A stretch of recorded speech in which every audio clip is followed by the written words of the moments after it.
Sanjay, I can't thank you enough for agreeing to come on the podcast, man. It's a real pleasure. And I know that you work for Gladstone's Clinic as one of the support workers, I believe. Yeah. And so I suppose as a kind of start to the conversation, I just wanted to ask, like, kind of what brought you in to kind of that type of work? If you can, like, a little bit about your kind of journey into it. Well, first of all, pleasure for being here. Thank you for having me.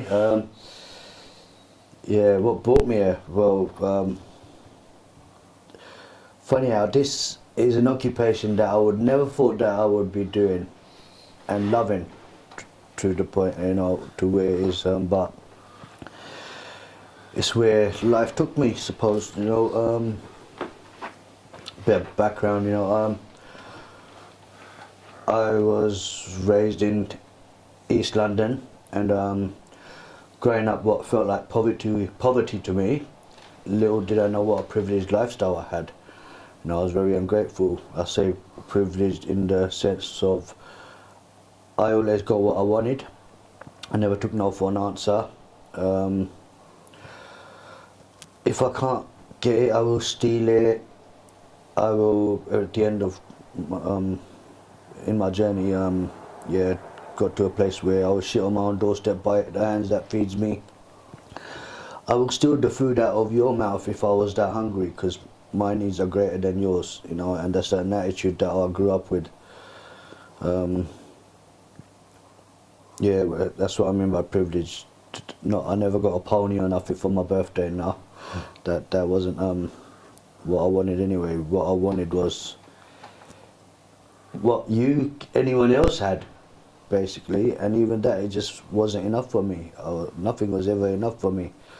A lot of lack of gratitude there was. My dad was an alcoholic, an angry, violent one. And he'll come on drunk every day, angry, shouting, and my mum, me and my younger sister, will hide underneath our blankets. And so from a very young age, I witnessed stuff that a kid shouldn't be witnessing, basically. And my first experience of fear. And first experience around alcohol was I used to sit on his lap when he's drinking with his friends in the house, and he'll pass me his beer can to take a couple of swigs, and I remember taking that swig, and as he's taking the can back from me, I will try and wrestle that can back off him. That's the effect that alcohol had on me from such a young age. Coca-Cola didn't have that effect on me, but I didn't think I would ever set out to be an alcoholic. My first experience with drugs was sniffing Tipex fluid in the back of the class. Kids these days probably won't even know what that is.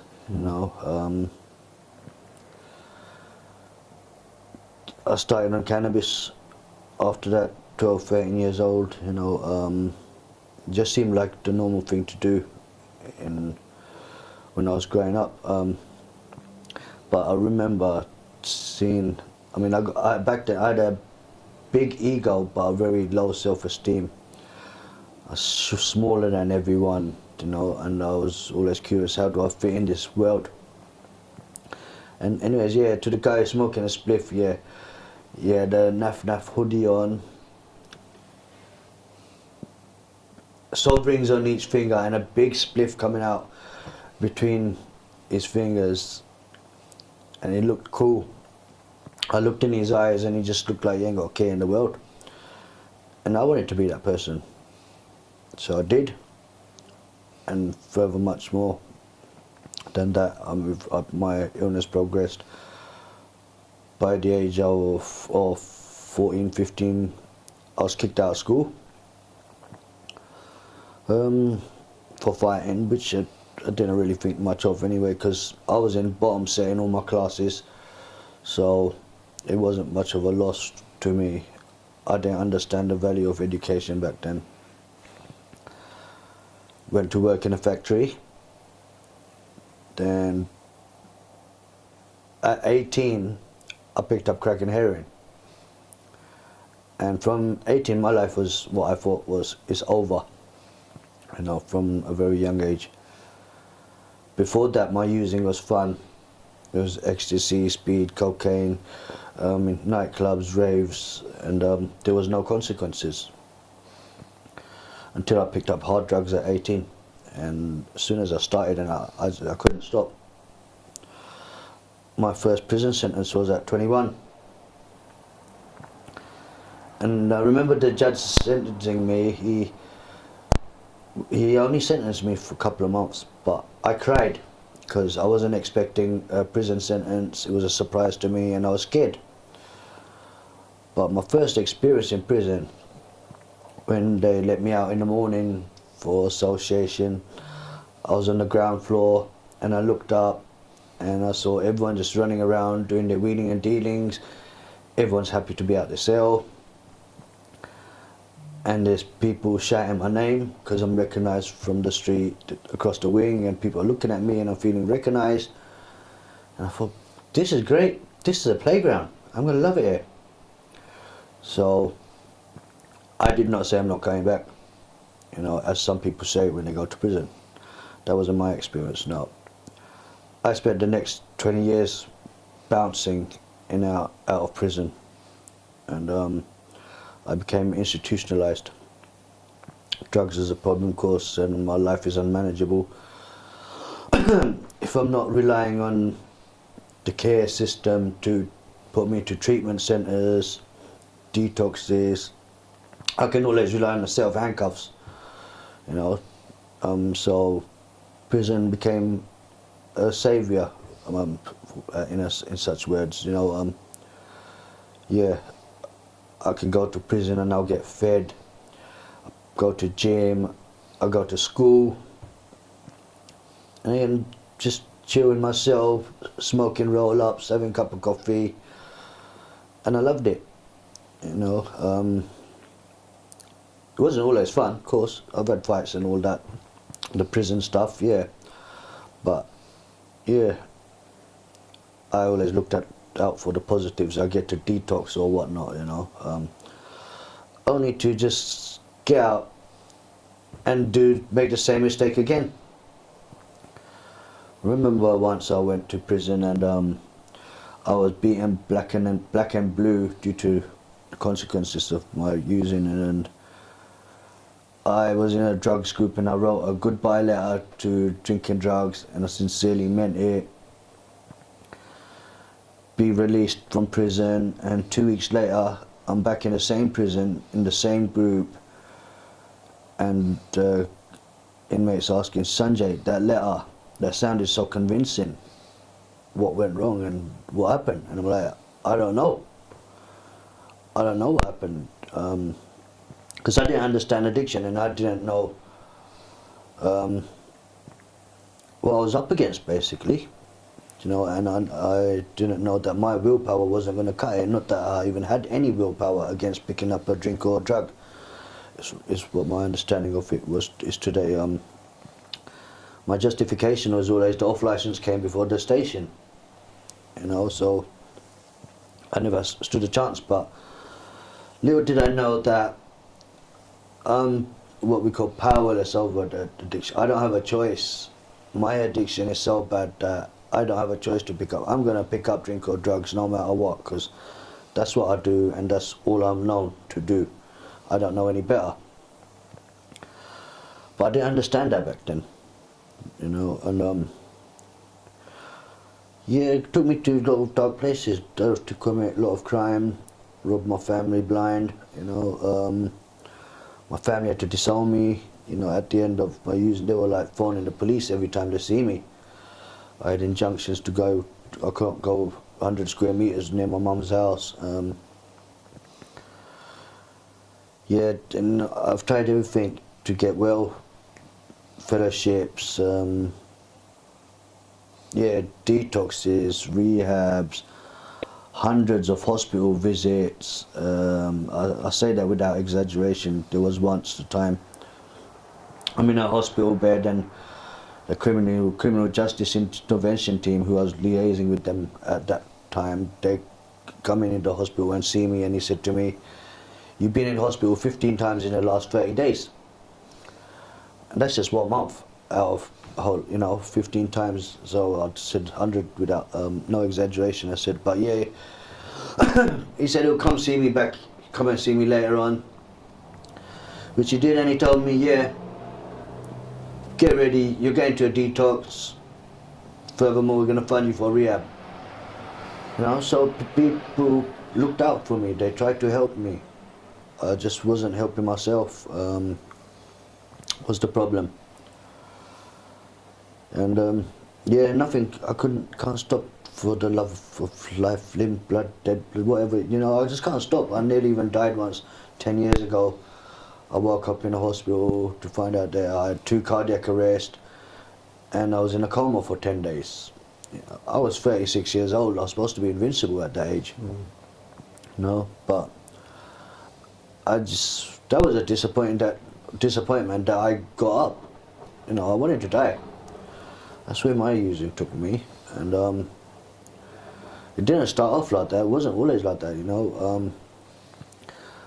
When I put the crack and heroin down, I would pick up cannabis and alcohol, because it seemed more acceptable, and I felt elite, that at least I'm not taking crack or heroin. I can manage my lifestyle, I can go to work, I can turn up to work with a hangover, and my boss is like, Sanjay, have you got a hangover? I'm like, yes. And he tells me, I'm proud of you. Oh, this is brilliant, this can't go wrong.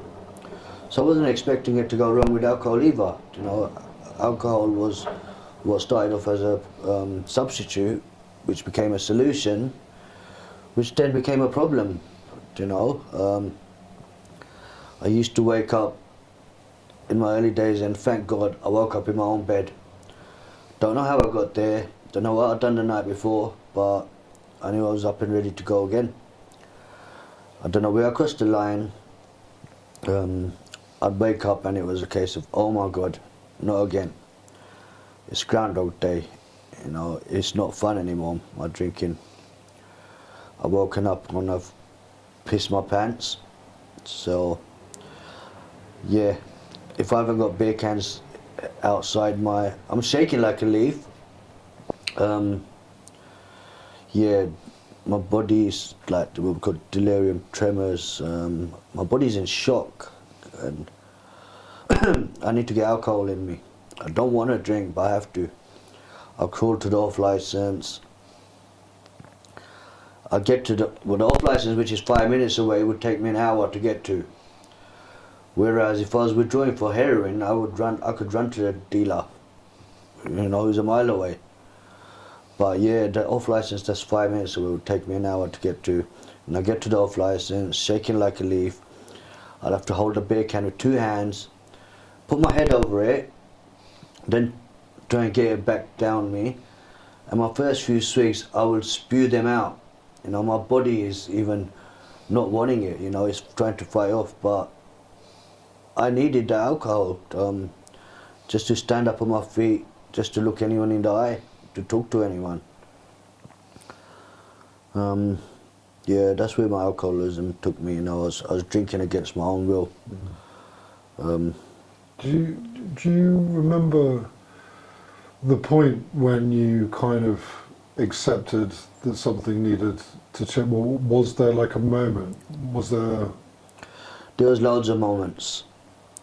I resigned to the fact that, I got fed up of trying, basically. There was loads of moments. I resigned to the fact that I'm going to die a drug addict and alcoholic, and there's just nothing I can do about it.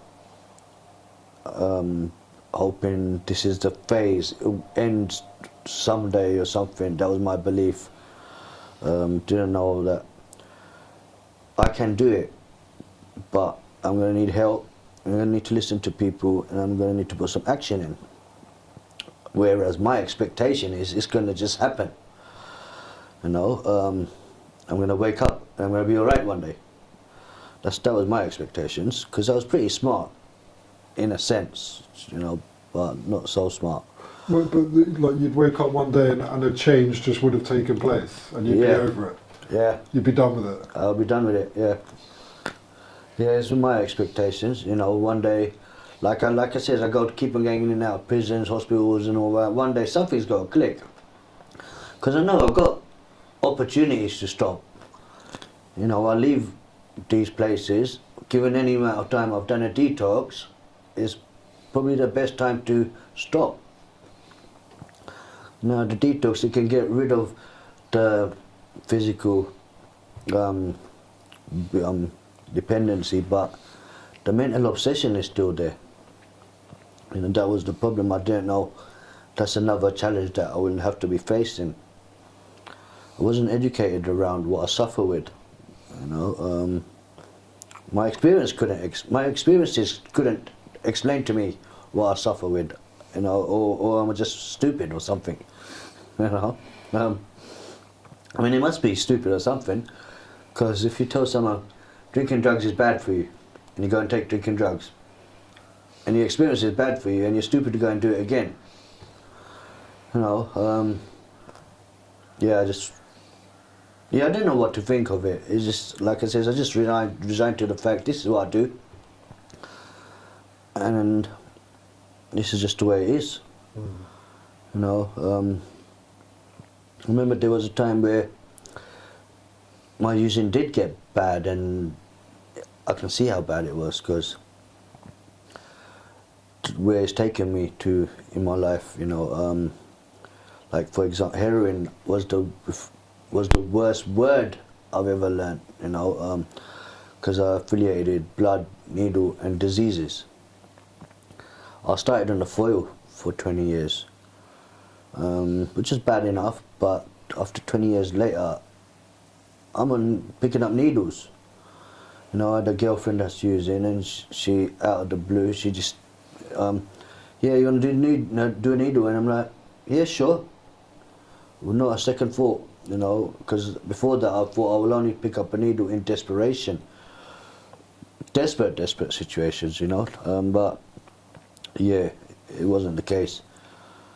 So, yeah, the end of my using is on needles now, you know, it's taking my addiction to another level.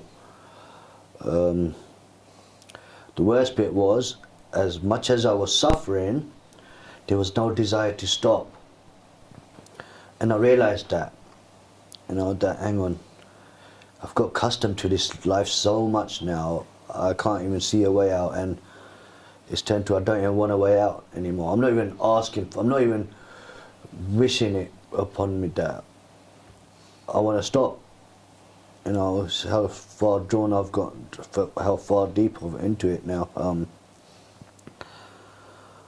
But yeah, as I said, I've tried everything, and at the end of my using now, I had police kicking my door in. I'm sofa surfing on my own flat. I've got a big, massive table in front of me. Yeah, I've got a big, massive table in front of me, and it's full of needles. It's full of crack pipes, beer cans, loot all over the flat, blood on the walls, broken windows, crime scene. The only thing missing is that dead body on the floor with his dog sketch, you know. But it was literally a crime scene, and I just thought nothing of it. I can't wait to get back to that lifestyle.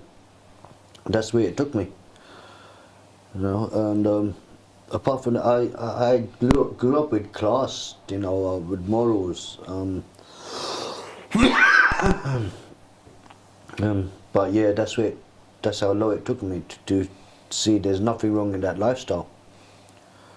But yeah, so I'm in the prison now again. Now, as I said earlier on, when I said I'm not coming back to prison, I didn't say that on my first prison sentence, but I did say that on my last prison sentence. I'm not coming back. Because prison was not fun anymore. It's not that playground that it used to be for me. I'm locked up in a life as prison in Belmarsh, you know, and I'm in there for stealing cars, and I'm going to be out in 6 months' time. And my crime was considered petty. Like in that prison, if you ain't drawn blood or you're not serving life sentences, your crime is considered petty. And it was scary, because I'm coming out in 6 months' time, and these people have over 20 years to serve. And the scary bit was some of them don't even remember the crime that they've committed. They've killed someone or something under the influence. And that's a scary fact, to be in prison for 20 plus years and not even remembering the crime you've committed.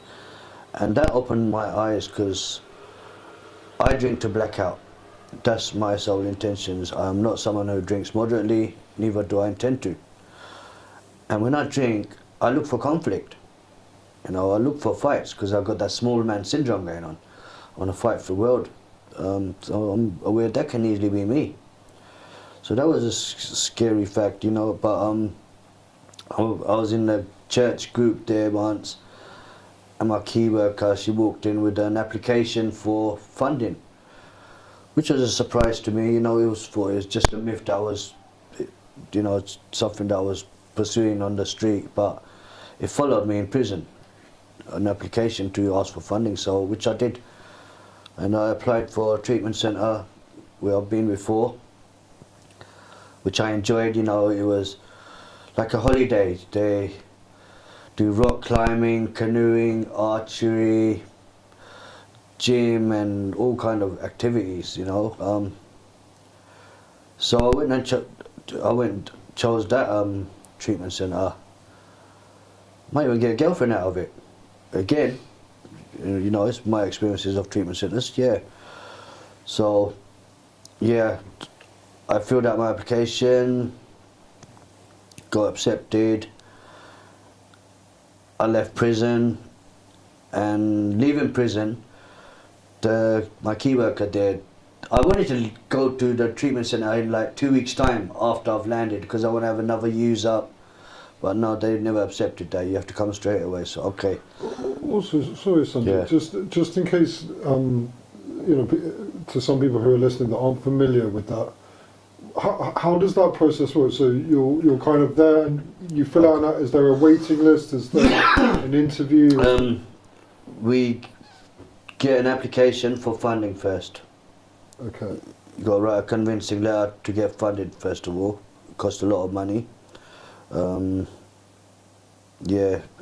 think it's just down to desperation and where you are in your life for them to grant your funding, basically. So what, you get like a letter from a support worker or from a doctor or something? Yes, this was from the local authority. Okay.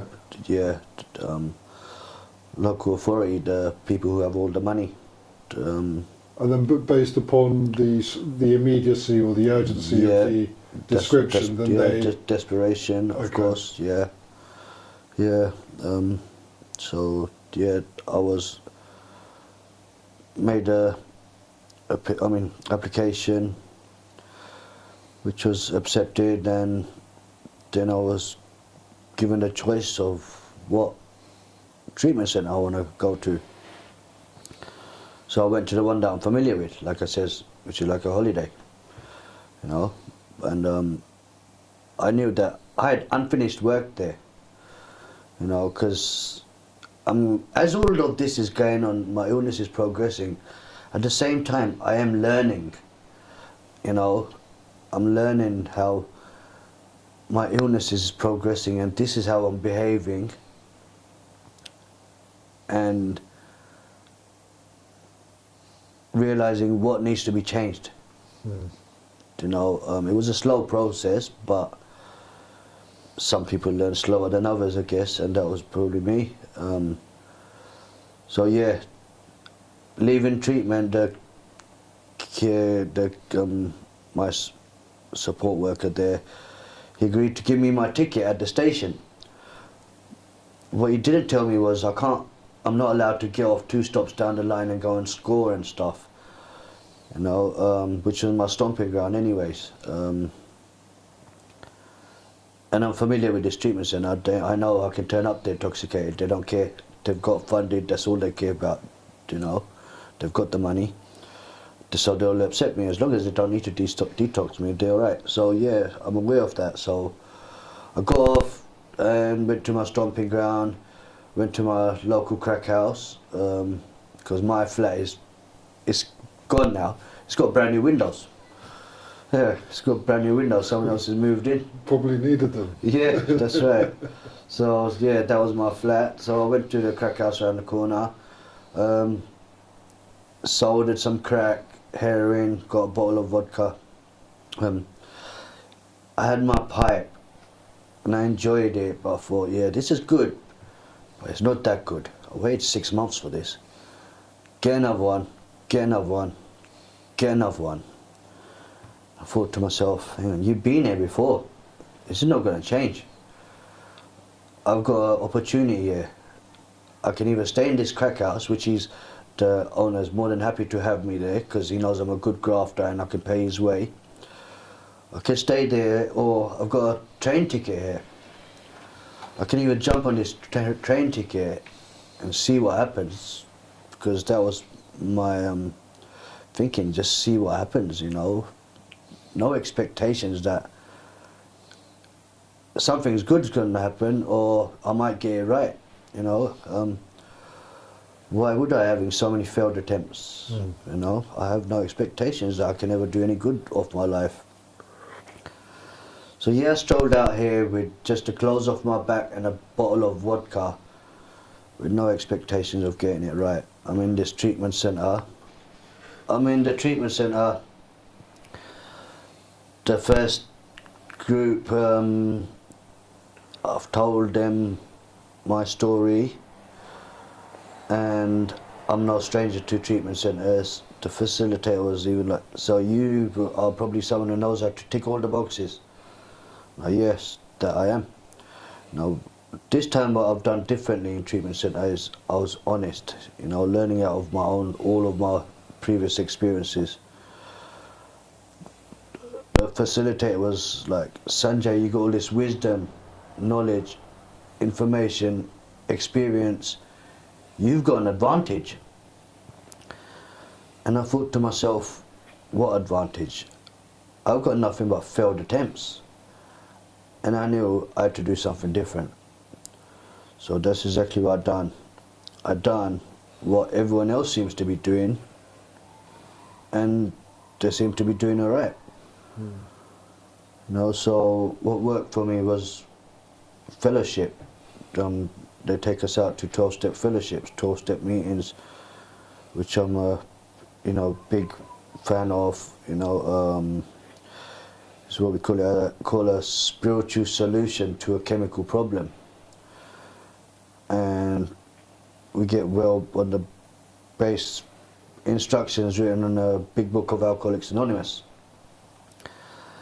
And everything in that book comes to light to me, you know, comes to life, like it's written about me, you know. It says, and it explains what an alcoholic is as well. It says it's about alcoholics, but it's drug addiction as well. You can put it. It works in any topic: drugs, sex, gambling, food. You know, alcohol. Yeah, I am an alcoholic. It explains what an alcoholic is. You've got the hard drinker, a moderate drinker, and a fully blown alcoholic. You know, and I'm the fully blown alcoholic. Fully blown drug addict, beyond human aid, you know, which means no human aid can fix me, so which therefore I surrendered to this program, a spiritual solution, and it worked for me. You know, I didn't have to do this alone. I got a support network around me. I got my own mentor, we call a sponsor, and first time I went to see my sponsor, he said to me, if I take you through the work, are you willing to take someone else through it? At that point I thought, what? You mean I got to help people to stay well?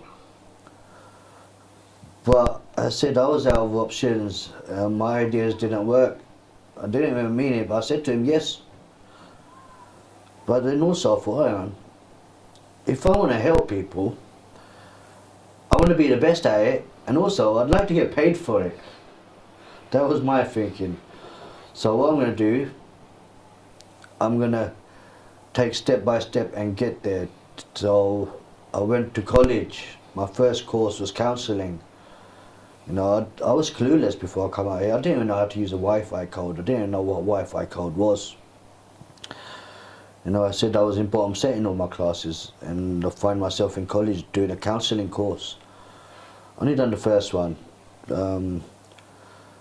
because the impression I got there was counsellor, it was somebody who's going to sit there and listen to your problems. I don't want to do that. You know, I'm not going to sit there and listen to your problems. I'm somebody who wants to give you solutions. So I began living in the solution. In our program, in the 12 steps. Then I've done a recovery coaching course, which is more of the opposite of the counselling. It is more of giving them solutions rather than just sitting there and listening to them, their problems.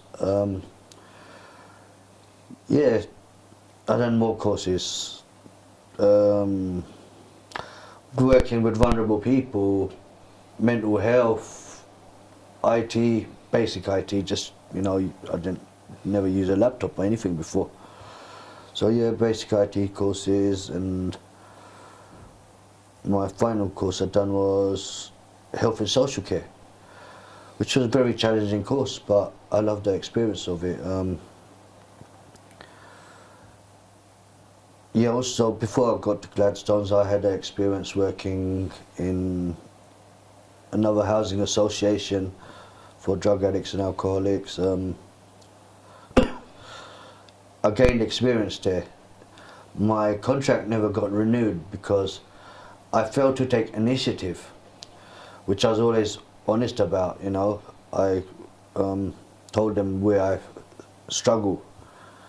So I failed to take initiative, but they recognized my potential and gave me the opportunity to carry on and as a volunteer. So that's what I've done, and that's where I actually grew in the field, because I was doing things that I wasn't doing whilst I was getting paid, like having one-to-one clients with one-to-one basis and all that, because I was mainly working weekends and stuff. Facilitating groups, you know, I just left that part to other people who I thought knew better than me and who would do a better job at it. So I never stepped up until I became a volunteer, because when I'm a volunteer, I'm not expected to perform perfectly, and that's not an expectation from me. So that was an opportunity for me to grow. I started facilitating groups and stuff for like CGL, which is via now, which I was amazed to do. So I didn't go back to the company, finished a health and social care course, and somebody who was working here at the time recommended for me to apply here at this place, Gladstone's. And I sat here in the very same seat while the manager sat there, and I gave him the experience I've just shared. And he was like, okay, he's explaining my role. Then we were downstairs and he's photocopying all my documents, my ID and stuff, and I said to him, have I got the job? So yes, you know, we'll be honoured to have you and can't wait for you to start. And yeah, it's been amazing, you know. I love my job. I love what I do here, you know, and it's really rare that people have that opportunity to, you know, get paid for something that they are passionate about, something that they love. You know, so I'm privileged like that today. It's an honour to be in a position where I can help people. Well, and I know it might be a strange way to look at it, but sometimes our experiences, even though they can be horrendous, can become our greatest assets. Exactly where it is, you know. Today, my experiences I used to benefit others. You know, I get asked to share my experiences like everywhere. Other rehabs, not only I do a lot in my fellowship, which is Cocaine Anonymous. It's all drug specific. I mean, non-drug specific basically. So it don't matter what drugs or drink you took. Yeah, fellowship, events in around the fellowship, rehabs, prisons, the detoxes, universities, and not long ago I was recognised and I had the opportunity to speak on BBC News, which was an experience, you know. I'm somebody today who's respected as, you know, as member of society, you know, respectable member of society. It's experienced the whole process and kind of managed to, you know, maintain a kind of longevity and sobriety. Yeah, of course. Right. And it's you know, I promote freedom over fear. I'm someone who looks at myself as being fearless today. You know, I live in a block of flats where everyone is drinking drugs. I have a sponsor who's got alcohol in his house. There's alcohol in his sponsor's house. There is alcohol in my house time to time, you know, because I have guests to drink, and it don't bother me no more, you know. I don't live in fear. Otherwise, if that was the case, I wouldn't leave my house. You know, so that's what I promote. You know, freedom. You ain't got to live in fear. I'm gone over 6 years clean, you know, which is a miracle.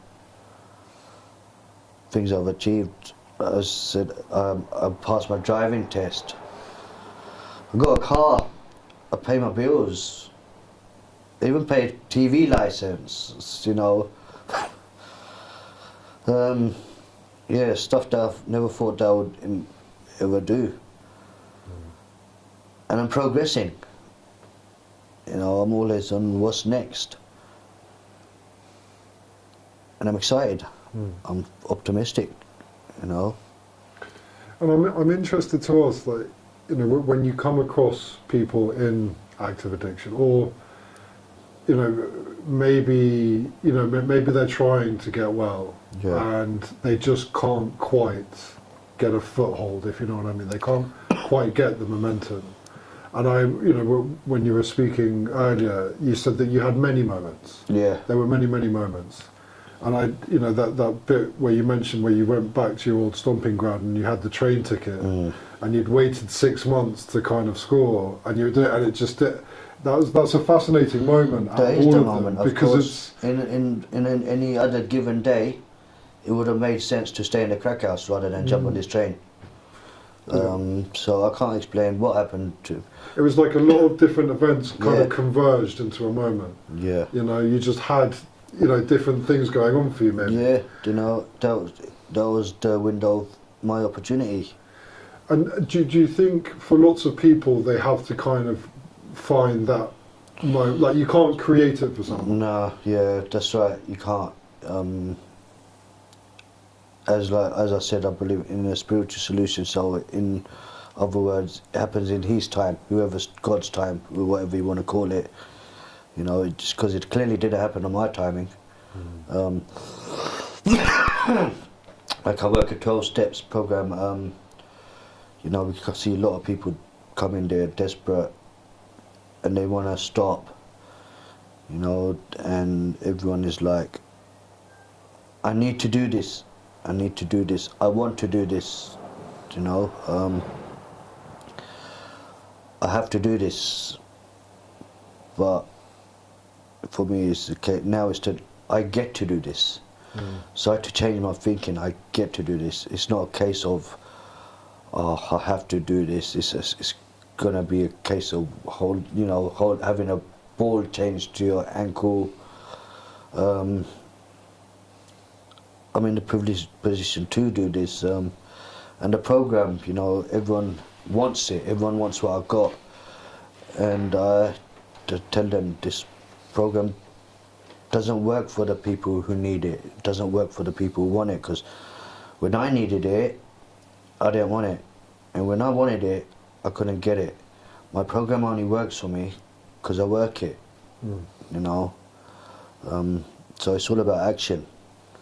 Yeah, I was going to say, that's, I suppose, intentions is one thing, actions is another. Yeah, but also coming into like a place like Gladstone's, or in your case, it was a different place, but having the opportunity to actually go to a facility where you can, detox, and get some therapy and kind of get that 28-day period, which could be, those 28 days could be the longest period of time you've had sober in a very long time. In some people's cases, like years and years and years, maybe even most of their life. And so you kind of have this, like I think you mentioned earlier, like this opportunity to really use as a springboard to then go and get some a month, 2 months, 3 months, and it kind of naturally starts to progress. Yeah, that's exactly what happened to me. For someone who's counting minutes, hours, days, weeks, it's counting years now. And my experience has been recovered, from a seemingly hopeless condition that affects my body, mind and spirit. I recover on a daily basis, contingent on my spirituality, my conscious contact with a God of my own understanding, and the maintenance of a program outlined, in the big book of Alcoholics Anonymous, but it doesn't mean I'm cured. My 6 and so much years clean time, it's not going to keep me clean tomorrow. The only immunity I've got from picking up is to work with another alcoholic and drug addict. And so that's what I do. And I said, I'm in a privileged position to actually get paid for it. So it's a win-win for me, And I'm going to progress. And, and I've got no doubt about that. I mean, for how far I've come in only 6 years, I say only 6 years, because I've achieved more in my 6 years than I did in my whole life. And I'm looking forward to experiencing more different stuff of like marriage, kids, partners, all that kind of stuff. Because I was deprived of all of that in my life, drinking, drugs took priority, took presidency over anything and everything. Stuff like that, responsibilities, being accountable, relationships, they were all an inconvenience to my using.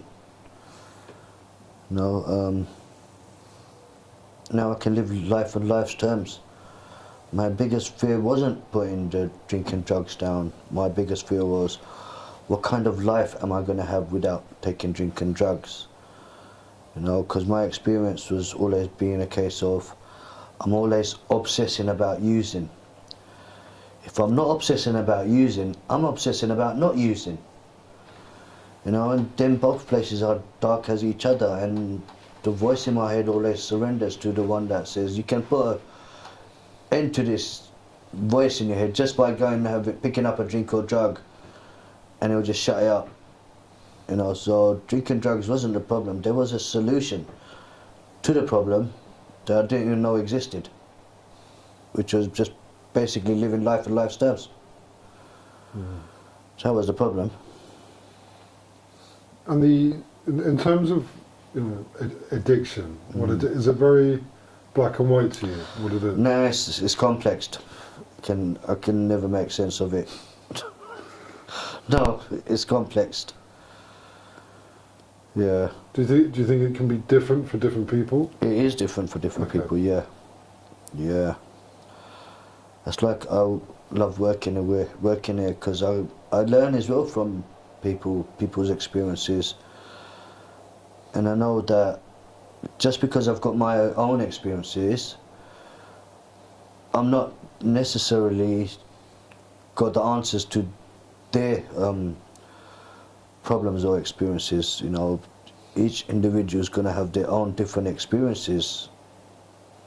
And the sad fact of it is that not everyone will get it. You know, from my understanding, the statistics of people actually making it this far is 1 out of 10.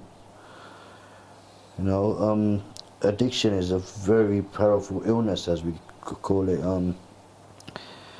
It's cunning, it's powerful, and it's baffling. It's something that tells you that you ain't got it. It lies to you. You know, to imagine that the worst, the worst thing you're dealing with is between your own two ears. It's your own head. You'd think that you yourself would want the best for you and knows what's best for you, but no. To come to terms with that, your head wants you dead. Your head wants you isolated, off your trolley, you know, living in shame, guilt, whatever it is. That's where your head's at. Now that's a pretty sick head. You know, to come to terms with that it's the thinking that's it's the stinking thinking, we call it. You know, it's the thinking that's stinking. It's a big pill to swallow, but yeah, I don't know. I could just say I was lucky, because it wasn't a case of, oh yeah, I'm gonna get well now, I'm gonna do this, and I'm gonna do whatever. It wasn't that with me. I just did it. You know, no questions asked, I just did it. And I started reaping the rewards, you know, and I'm enjoying the rewards. I'm loving them. So that inspires me, encourages me to carry on doing it. You know, like motivation. Motivation, that's right. Yeah, it's my motivation. You know, like when I come out here with just the clothes off my back and the clothes off my back first. My thinking wasn't I'm going out there to get well. That wasn't on my head. My head was my next pair of Nikes. That's where my head's at. That's where my worth was at. Is on the floor, where my feet are. You know, I wasn't thinking about getting well, or if I could ever get well. Not that I consider myself well, but I'm weller than what I was, for sure. You know, yeah, I'm humbled today to know that I don't know it all. So every day is learning for me. Every day is a school day, and I learn things every day. You know, it's amazing. You know, being clean. I got the teeth sober life. I noticed. You know, I wore this for today. You know, for this interview. Yeah, you know, I stand for something today. Yeah. What do you think about kind of slips and lapses? They happen, you know, but in my case, it's never a small slip. In my experiences, I'm off as soon as I pick up. You know, once I start, I can't stop. Yeah. My experiences have shown me that as well as what I'm learning from my fellowship.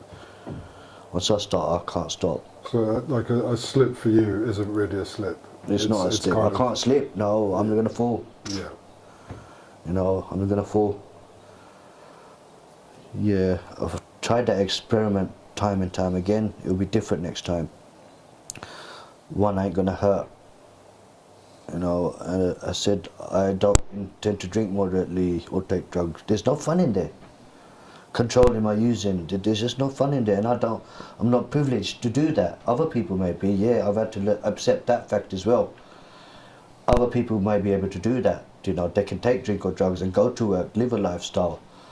But I don't have that privilege. You know, my body, my brain is not designed like that. I am alcoholic, drug addict, of the hopeless variety, as we call them. You know, hopeless. Yeah, once I start, I can't stop. You know, or I'm just always going to be obsessing about the next one when I'm going to use again. But yeah, I've got a good life as a result of staying clean, so I wouldn't want to mess that up. Yeah. Exactly, take the chance. Why even risk yeah, that, why take the risk? I might be alright. I might be alright. Who knows? I just don't want to test it. What if I'm not alright? I've got a lot to lose now. You know, the family that were phoning the police on me every time they see me, they video chat me every weekend without fail since I've been in recovery. I'm going to go to London tomorrow and celebrate Diwali as a family, you know, Hindu tradition. I celebrate Christmas every year, you know, but yeah, my mum's not going to be around for Christmas. She's going on holiday, so they said, how about Diwali? Okay, I haven't celebrated for 20 years, you know, yeah, why not, you know, because I don't really consider myself to belong to any religious denomination. I've learnt a lot about different religions. One of my rehabs was Christian-based rehab as well, you know, so I've learnt a lot about God and religion, you know, but none of it kept me clean. What I do now does.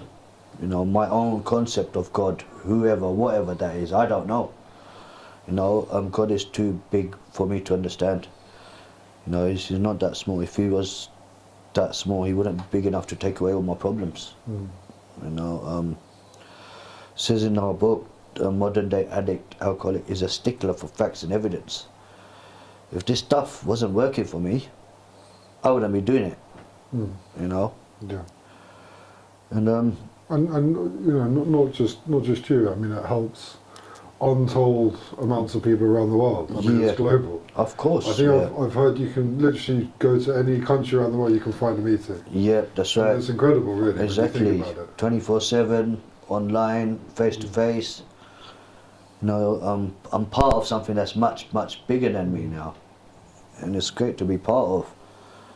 You know, I never feel alone, knowing that there's always someone out there who I can talk to. Yeah, the stuff I learned in my book. If I'm ever in a self-pity pot, whatever's going wrong for me, you know, where there's a risk of me relapsing or picking up, just pick up a phone to another alcoholic or an addict, anyone, anywhere, anything. Just get out yourself, you know. Just get out yourself, because that's where the problem lies, is within yourself, you know. And being isolated, an addict alone is in bad company, you know. Yeah, speak to someone else. The obsessive thinking. Yeah, that's it. It kind of sets in. Yeah, it's just gonna, it wants us in that dark place. It wants us isolated. Yeah. And it wants us to pick up. Cut off.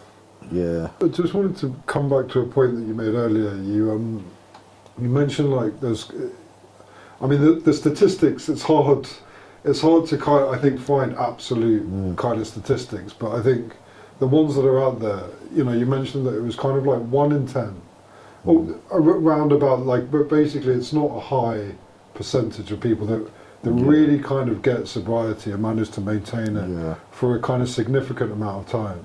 And I just wanted to ask, like, you know, from what you're experiencing and your time kind of working in the industry, what do you, in your own opinion, like, what do you put that down to? What do you think it is? What do you think is missing? I don't understand the question. Like, how could you improve the percentage? The percentages, do you think? Well, it's just different strokes for folks. You know, like I said, the only thing that's worked for me is a 12-step program. But you have to be that far gone. You know, you got to be desperate enough to hand it over to something that's not tangible. I'm talking about God, a spirit, or whatever it is, to put all of your trust into that, wherever it is, it's not tangible. Now, are you willing to do that? If you're willing to do that, you might have a chance, because I certainly did, like others, yeah, I said nothing else has worked for me. Yeah, it'd be great if I could look. Here's God. He can help you. Put it in a box. And give it to them. I will give it away. I will sell it or whatever I got to do with it. Yeah. But here's your solution, and I've got it here. Yeah. Like what I'm doing here. I'm not here to tell no one what to do. I don't do that. I tell them what I do. What's worked for you? Yeah. I didn't have to study this, what I do in college, even though I went to college. None of that well, some of it is the way I conduct myself and stuff like that maybe is relevant to my job, but no, I tell them what I do, what I done to get where I am, and they can see what I'm doing because I'm here on the other side of the table, It was an interesting point you made, it's like the desperation. Yeah. Like when you're that desperate, then you it opens you up to engaging in something that's a little bit more. Of course, out of my understanding, to think about it logically, like I said, here's God. He's going to help you. I'll take a chance on it. Yeah. I'll see. Yeah. I'm so desperate, I'll give it a go. Yeah.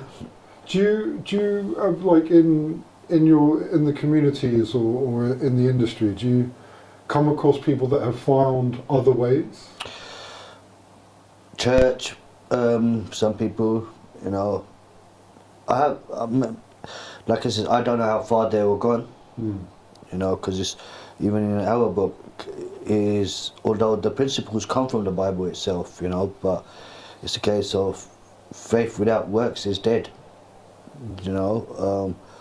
so basically in the church they can just pray for it, yeah, good for them, but for us, no, it's not just about praying, it's about action, and the only action I do and I can do is work with drug addicts and alcoholics. And I do this on a daily basis, even out of work. I go to a drop-in centre, and there is a lot of unfortunate people there. A lot of people riddled in drug addiction. But some of them, they don't want a way out. Like I said, that's where they are in their lives. They haven't quite. No, they just don't want a way out because there is no way out, as far as they're concerned. Well, they can't see. They can't see us there. They can't see another way out. Just like where I was, it's the norm. Being on drink and drugs, it's normal. Particularly if you've done it for most of your life. That's the only thing you know. That's all you really know. Exactly. It's horrible to say, but the pain and suffering and discomfort can actually bring a lot of comfort. That is your blanket. That's where I feel most comfortable. Even if you take me out of that, I don't feel safe. Exactly. Yeah. When I said drinking drugs wasn't my problem, the problem is when I'm not on drink and drugs, because I'm restless, irritable, and discontent. I can feel. I got emotions which are alien to me, and I'm uncomfortable to them, Taking drink and drugs takes all that away from me, regardless of the suffering, who else is, the consequences. Drink and drugs does for me what I couldn't do for myself. Freedom. That's what I ain't gonna care about the bills. I ain't gonna care if the police gonna come and arrest me, put me in a prison. I'm going to win. They're going to feed me in prison. I'm going to pay for gas. I'm going to pay for electric. Do you find it difficult when you are going to these places as a member of support? And it's sad, yeah. Yeah. It is sad. But at the same time, I get that sense of gratitude that look where I am today, and that's not where I want to end up. And you're in a back position. You're in a position now to give them hope. To give them hope, inspire them that it's possible. I was like you. I was worse than you. You know, even though they can't see no light at the end of a tunnel, I can assure you there is. If there's just that small little bit of light, I insist. I encourage you to follow it. Yeah. You know. And look, it might not get through to everyone, but it will get through to someone. Yeah. You know? That's right, and that's been my experiences, since I've got clean, and I get to share my message, and I know of people who have actually managed to stay clean. Funny one experience, my first time when I stepped into Gladstone, I came in to do a main share for the CA meeting, and I shared my experience, what I've done and how it was and then in Stroud there was a meeting. No, hang on, let me clear this up again. From my first time here, and I shared, the guy who took me here, the main guy who took that meeting that day, we was going to another meeting, and he said to me, yeah, Caroline from that meeting say thank you to Sanjay for his message. She left treatment, she got herself a sponsor, she went to a meeting. Okay, I was like, so what's her name? Caroline. Okay, I'll pray for her. Years later, I'm in a meeting in Stroud. There's a woman called Caroline. Don't think nothing of it. Lockdown happens. Then she's doing her main share on Zoom meeting. And she shared how she got introduced to CA and stuff. And she said she's in this treatment center, scared herself, got no hope. And two guys just walk in, look like they got no care in the world. And this guy sat down, shared his story, gave her some hope, And I'm thinking, hang on, I clocked it, and I remember their name. Then after the end of the meeting, I shared back, because I didn't want to interfere in the meeting. I wasn't interfere, we'd get a chance to share back. But I waited to the end of the meeting, and I said to her, Carol, what treatment centre was you at? She said, Gladstone's. I'm like, yeah, that was me who came in and done that share that day, because I remember it all came back to me now. What was her name? Caroline and all that, I'm like, yeah, this was 2 years later, And other people who were still on the meeting, they were like, wow, that's God. That's God. We work for people. She's gone to save other people. So, wow, it had a ripple effect, I love it, I can cry right now, and these are tears of joy.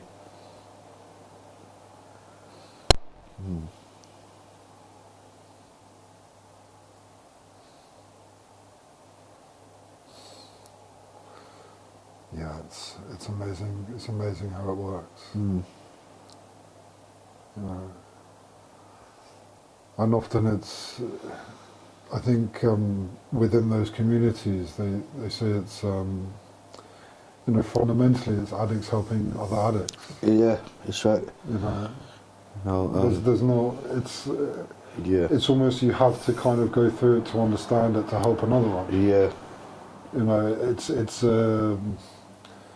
It's a community that just kind of grows within itself, and no one gets paid for it. Yeah, it's all just kind of service. Yeah, and I didn't understand this before. I heard it like years ago before I got well. In meetings, like the therapeutic value of one addict helping another is without parallel. I didn't understand none of that before, but till I started experiencing it. I've got someone else clean, they're getting someone else clean, and their stories, their families happy, that, you know, the impact of them being clean has on others, it gives me joy, you know, and to know that I had a part to play in that. You know, I can't go rescue everyone, you know, but that one makes a difference. It makes a difference to that person, at least, you know. So I'm gonna carry on doing what I'm gonna do. You know? I hope so. Yeah. And I wouldn't. Why wouldn't I? No, mate, please. No, I'm. It's not like I'm not getting paid. I'm getting shortcutted. It's a chore for me. It's a burden. You know, it's an inconvenience. No, it can be at times, but you know, it's hard work working with drug addicts, alcoholics. You know, a lot of tears involved and all that as well, and sometimes a lot of wasted energy. You know, but it kept me clean for that day. That's the way I've got to think of it, you know. It's one of those things where your heart and soul really goes into it. Yeah. You know, and it's almost in kind of each conversation, you know, because, you know, it's you're talking about something that's so impassioned, you know, there's so much behind it. Yeah. You know, I remember, you know, being in treatment, and you know, the conversations are very intense, particularly in a place like Gladstone's, because it's primary treatment. You know, people that are coming into Gladstone's, you know, they're not well. They're dealing with a huge amount of stuff. Yeah. And a lot of what we're talking about, like you alluded to at the beginning of the conversation, a lot of it might be new to them in terms of their understanding. Yeah. And they're kind of getting their head round the idea of, do I actually have you know, a problem? Is this what I, you know, I identify with this, I identify with that. They're trying to figure out where they fit. Yeah, and it's very confusing. Oh yeah. In that first kind of 28 days, you can go up and down and round and round. And of course, it's a roller coaster of emotions, feelings. You know, when I was in treatment, I'm always been like a pretty laid back, chilled guy. You know, more, forgive my language, more of a fuck it attitude. Don't care about nothing or no one. You know, I'm just like, what, you know, and everyone in the treatment centre is like, you're always so cool as a cucumber, but yeah, we don't believe that. What's really going on for you?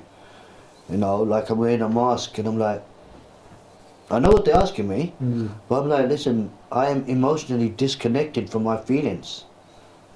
I'm numb, you know, and that's where I want to be. That's where I'm comfortable. Flatlined. You know, yeah, like I said, drinking drugs, you know, I had to feel stuff. You know, in recovery, they says to you, best part of recovery is that you're going to get your feelings back. The worst part of recovery is that you're going to get your feelings back as well.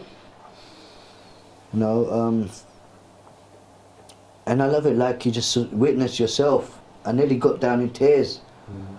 You know, and that's just beautiful. I can do that. You know, I don't feel no way. I don't have to feel embarrassed or anything. You know, I can be humbled to be vulnerable to do that. You know, when I was in a treatment centre, there was a group about vulnerability, and the facilitator was like, why do men find it hard to be vulnerable or show vulnerability? No one in the group wants to say something, and I'm like, because it shows weakness. You know, and that was my belief. You know, it's how I've grown up. People take kindness for weaknesses and stuff. You know, all that mentality I had. You know, don't show fear and emotions. But yeah, I've learned, you know, if you're not gonna be vulnerable, humble, show emotions, your feelings, you're never gonna grow. You know, I wasn't at a growing stage earlier.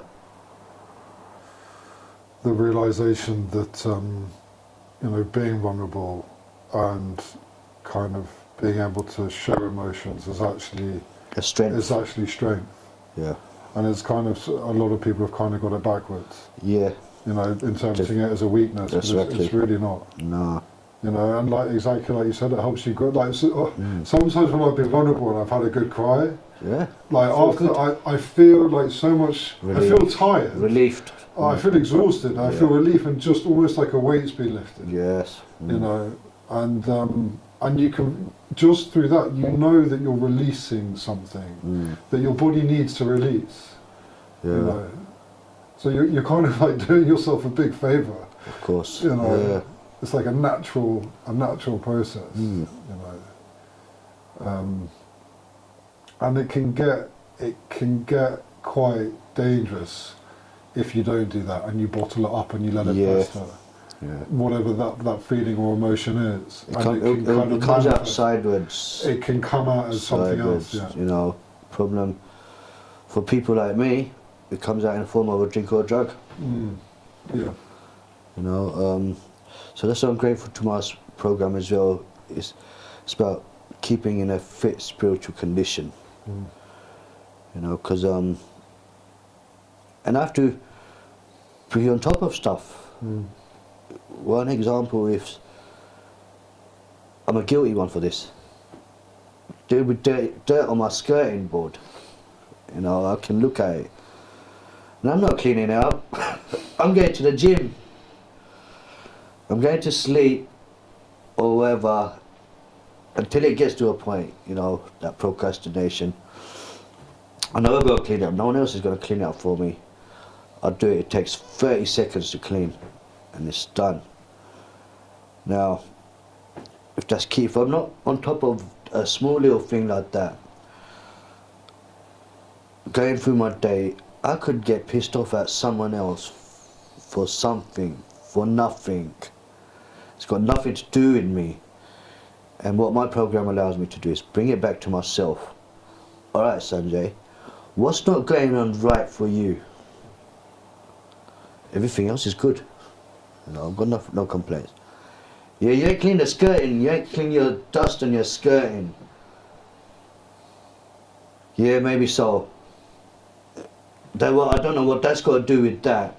You know, but it's the paradox. Yeah. I don't understand it, but I ain't got to understand it. You know, what I do got to do is try and be on top of it. You know, if I'm aware of it, because it does, like I said, comes out sideways. My program teaches me stuff like that. Yeah. You know.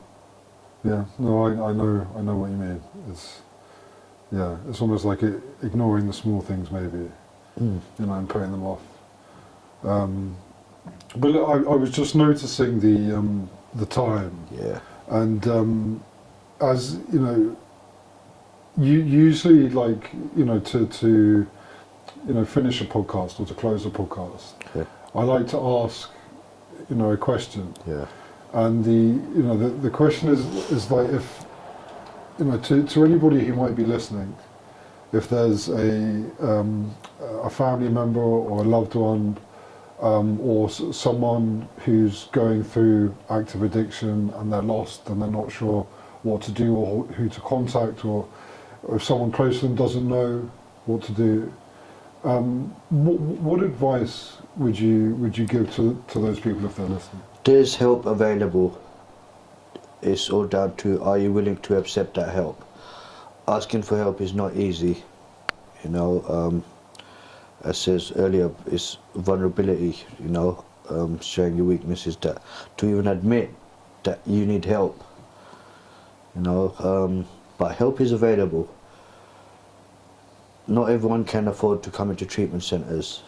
Not everyone is lucky to come into treatment centres. But there are places like 12-step programs which are free. You can access them. They're anywhere and everywhere. It's all down to how far are you willing to go to get well? Yeah, that's what it boils down to. How bad do you want it? It's not going to be given to you. But it's there if you want it. Yeah, that's good advice. Thank you. Thank you. Thank Thank you. you for coming on, man.